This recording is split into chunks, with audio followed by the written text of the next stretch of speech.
Bonjour, en cette matinée, 8h30, je crois qu'il doit être quelque chose comme ça. Pas beaucoup dormi, un peu compliqué le sommeil cette nuit-là. Bon, j'espère pour cette semaine vous êtes kiff. Préparons-nous, hein. Préparons-nous peut-être à, vous savez, nous sommes en guerre, hein. N'oubliez pas, nous sommes en guerre, oui, oui, oui, mais c'est que la deuxième, troisième phase, hein, il y en a d'autres qui arrivent, hein. Ah ouais, ne vous inquiétez pas les gars. Ah, vous en faites pas.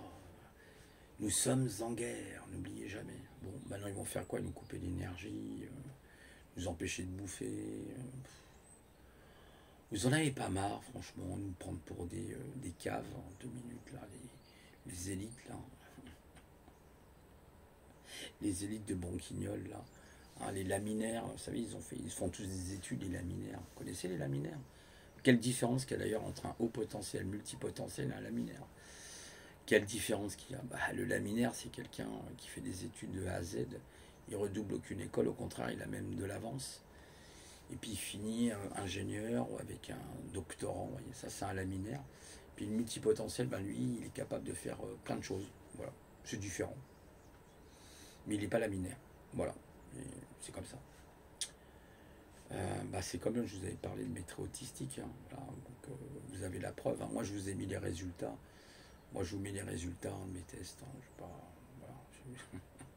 voilà, j'essaye d'être le plus honnête possible. Voilà, donc c'est comme ça. Voilà. Ah, ce lundi, c'est dur le lundi, hein, vous trouvez pas? C'est le jour de la lune, ça, lundi. Ouais, lundi, c'est la lune. Je suis dans la lune, en fait, c'est pour ça. Alors, j'ai repris toute ma série d'exercices, là. Vous voyez, je vous raconte un peu ma live. Mais j'ai repris tous mes exercices, là, de Doing, de Penching Quan Ding Fa. Penching Quan Ding Fa. C'est une technique à base de Qigong très intéressante, avec des mouvements des bras et tout. Vous devez aller chercher, capter l'énergie. Très intéressant. J'ai repris tout ça, ça me fait un énorme bien. Je me sens vraiment en équilibre, en harmonie avec les sons aussi, les 6 sons. Alors, certaines personnes me disent, ouais, les 6 sons, bah oui, ils sont 6, qu'est-ce que vous voulez? C'est comme les Dalton, ils étaient combien? Rappelez les Dalton, c'était hyper rigolo ça. Avec Lucky Luke, les Dalton, ils sont encore partis où? En tôle. Le shérif qui tourne après les Dalton, ça. Ouais, ouais, donc en fait, vous voyez, c'est toujours ce côté un peu surprenant, quoi. Voilà. Bon, ce matin, ouais, je me suis levé, j'ai pas bien dormi. Vers 4h30, je me suis levé, puis impossible de fermer l'œil. Comme d'hab, hein, toujours avec des pensées fusantes. Je sais pas si je suis surdoué, moi, mais en tout cas, ouais, je sais que j'ai ces pensées-là. Puis d'ailleurs, les gens avec leur QI commencent à me saouler, ça sert à rien du tout le QI. Ouais, le QI, ouais, j'ai 132, ouais, j'ai 160, ouais, j'ai 150. Et ça veut rien dire du tout, mon ami, hein. C'est pas, le QI détermine pas l'intelligence, ça détermine simplement que vous avez des aptitudes à faire telle et telle chose, voilà, c'est tout. C'est un outil, prenez ça comme un outil. D'ailleurs, c'est Fabrice Michaud qui en parle très bien, qui est THQI, lui-même, il en parle, hein. D'ailleurs, c'est même lui qui vérifie les tests, c'est pour vous dire. Même les tests Waze, il a vérifié le gars. Donc il vous dit, ben ouais, vous pouvez avoir un très haut QI puis être con, hein. Désolé, hein. C'est lui qui le dit, c'est pas moi, hein. Je reprends les paroles de Fabrice Michaud. Allez voir Fabrice Michaud. C'est Heau, je crois. Michaud, il est génial ce mec. Ouais, hyper rigolo en plus. Voilà quoi. Vous pouvez être chirurgien, être à 122 de QI, hein, ou 125 de QI, puis vous n'êtes pas surdoué. Il y en a un, l'autre fois, là, il y a eu une polémique, il était à 129,5, ils m'ont dit non, t'es pas surdoué.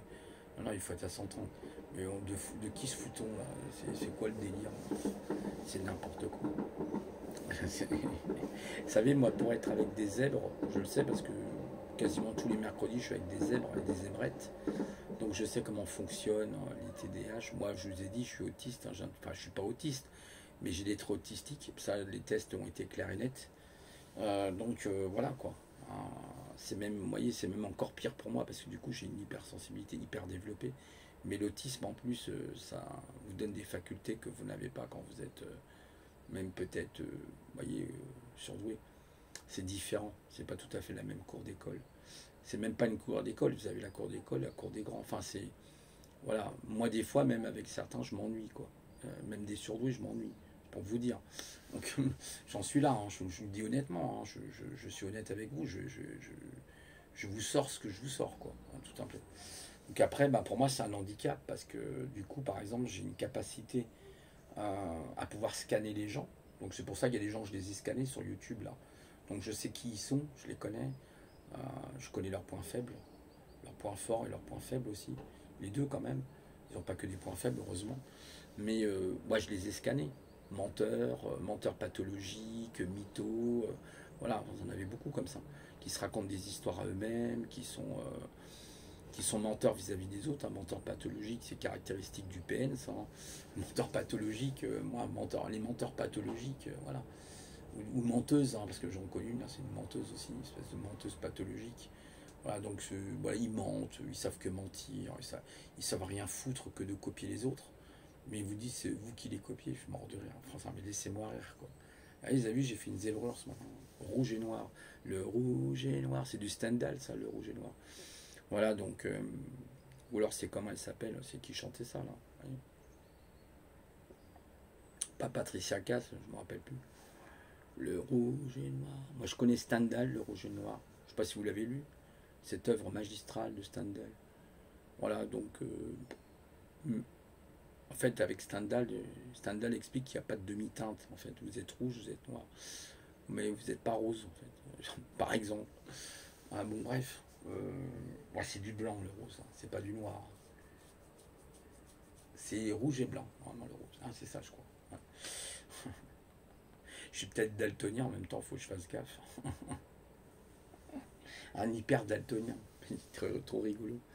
Dans l'hyperespace, dans l'hypertemps, dans l'hyper-quantique. Ouais, super. Rappelez quand je parlais du quantique avec les lois d'intrication, les lois d'inclusion, d'exclusion, les lois d'intrication surtout, ça fait bien, loi d'intrication. Je me suis intriqué avec l'autre. Et ouais, le temps n'existe pas. Bah si, le temps il existe, mais il n'est pas linéaire, tout simplement, dans le quantique. Voilà. C'est un temps non linéaire, tout simplement.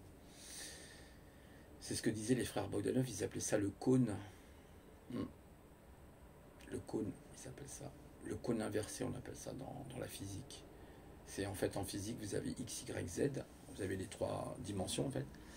Et la quatrième, c'est le temps. Et après, vous avez ce qu'on appelle la jonction du cône. On appelle ça le cône imaginaire en fait. Ou le parallaxe en fait. C'est une espèce de parallaxe. Voilà. Et donc, ben, vous voyez de l'autre côté, mais il n'y a plus de temps, il n'y a plus rien. C'est un peu le mur de Planck. Quoi. Petite question, comment vous faites pour lire un message à l'envers? Quand vous avez un message à l'envers, comment vous faites pour le lire à l'endroit? Facile. Facile, facile.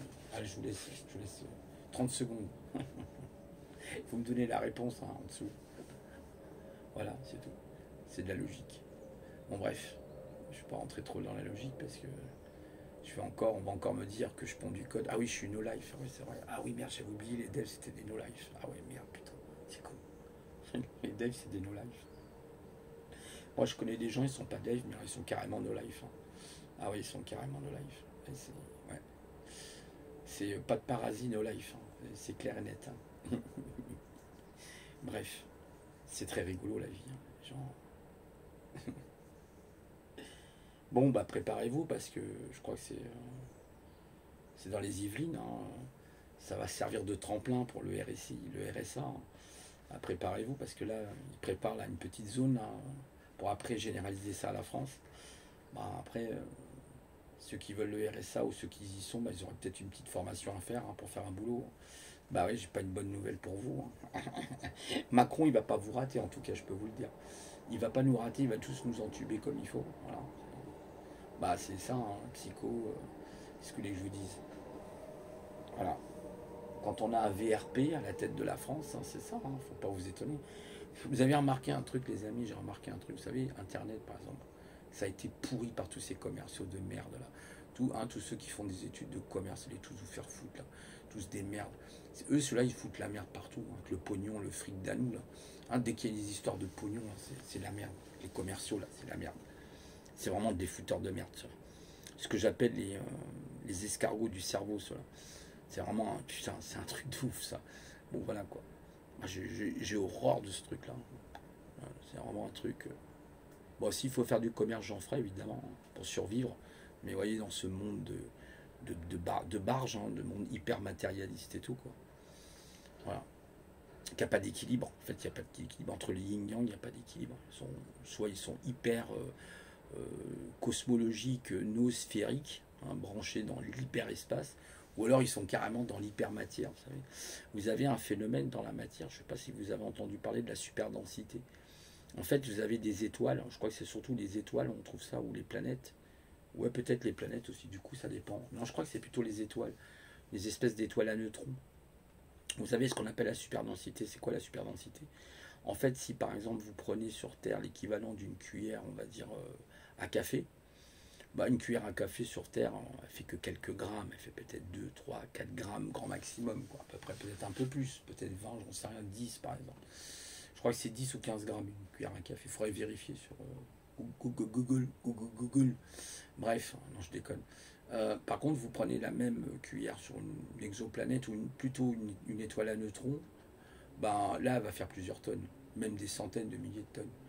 C'est ça la superdensité. En fait, vous avez des gens aujourd'hui qui sont dans la superdensité, comme la supermatière, la superdensité, voilà, comme ces fameuses planètes ou étoiles qui ont une superdensité. Voilà, c'est exactement pareil. C'est le même concept, tout simplement. Comme vous en avez qui sont haut perchés, ils sont dans la noosphérique, métaphysique, on va dire. Puis voilà quoi, c'est tout. Il n'y a pas d'équilibre. Bah ouais, enfin quand vous êtes dans les extrêmes, à un moment donné, vous êtes obligé de revenir au point de initial. En fait, vous avez ce qu'on appelle un centre de gravité. Vous avez voilà, vous avez votre propre centre de gravité. Donc vous revenez à votre centre de gravité, c'est tout simplement. Voilà, c'est ce que je voulais vous dire ce matin. Ce matin, j'ai un peu la dèche, je suis fatigué, je vais aller manger. Ah, il y a le bus qui dirait un tramway, bizarre. Hein. Purée. Ce monde va exploser bientôt. Cette civilisation de merde. M-E-R-D-E. Voilà. Bon, bah voilà, je vais passer mon avertissement. Enfin, si, il est jusqu'au mois de novembre, je crois. Ou un truc comme ça. Alors maintenant, on peut plus rien mettre. Hein. On peut plus mettre d'image, on peut plus rien mettre. Moi, je vais aller sur VK, un truc comme ça. Je crois qu'il a raison, Street, d'être sur VK, en fait. Alors, il y a VK, il y en a d'autres aussi. Il y a Mumble, je crois, qui existe, qui est pas mal, il paraît. Ou Trumble, je sais plus. Mumble, je crois que ça s'appelle. Ouais. Il y a Odyssey, mais bon, ils se sont améliorés, Odyssey, je trouve. Ils ont fait vachement de bon boulot. Parce que c'est une plateforme libre, hein, je crois qu'elle est open source, hein, Odyssey. C'est basé sur des librairies open source, en fait. Ce qui est pas mal. Ce qui est pas mal. Voilà, les amis. Le monde tourne à sa dérision, malheureusement. Oui, je sais, dit comme ça fait très fataliste, mais... Ouais, dystopie totale de cette société, quoi. Complètement à la masse. Avec des barges de partout, sur les réseaux sociaux, partout. Des barges au masculin comme au féminin, hein, pareil. Voilà. Voilà, je vous laisse et puis passez un bon lundi, quoi. Amusez-vous bien. Allez, ciao, ciao.